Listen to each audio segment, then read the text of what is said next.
এই সেই বিজ্ঞানীর মোড়, যে মোড়ে বসে বিজ্ঞানীরা প্রতিদিন রিসার্চ করতে থাকে কার ছেলে কি করলো, কে কোথায় গেল। তো চলো আজকে এই বিজ্ঞানীদের নিয়ে কিছু কথা বলা যাক।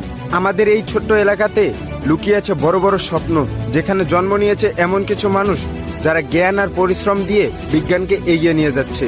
কিন্তু এই বিজ্ঞানীরা বেশি কিছু রিসার্চ করতে পারে না, তারা একটা জিনিসেই রিসার্চ করে, কার ছেলে কি করলো, কার মেয়ে কোথায় গেল, এসব নিয়েই আলোচনা করে। হ্যাঁ, অন্যের সন্তানের জীবন নিয়ে এত চিন্তা, অথচ নিজের ঘরের কোনো খবর নেই। এই বিজ্ঞানীরা শুধু আমাদের এলাকায় না, প্রত্যেক এলাকায় এরকম মোড়ে বিজ্ঞানীরা বসে থাকে, যারা বিভিন্ন বিষয় নিয়ে আলোচনা করতে থাকে। আচ্ছা, এই বিজ্ঞানীদের খেয়ে দিয়ে আর কি কোনো কাজ নেই? এই বিজ্ঞানীরা যদি ভাবতো মানুষ ভুল করবে, কিন্তু সেই ভুল নিয়ে হাসাহাসি না করে যদি একটু গাইড করা যেত, তাহলে সমাজটা আরো সুন্দর হতো। কিন্তু এই বিজ্ঞানীদের মাথায় অন্যের সমালোচনা করা ছাড়া আর কিছুই থাকে না। এখন এই ভিডিওটা দেখে যদি কোনো বিজ্ঞানীর ফাটে, তাহলে আমাকে আন্তরিকভাবে ধন্যবাদ জানাবেন, যেন আমি আপনাদের নিয়ে ভবিষ্যতে আরো ভালো কিছু কথা বলতে পারি।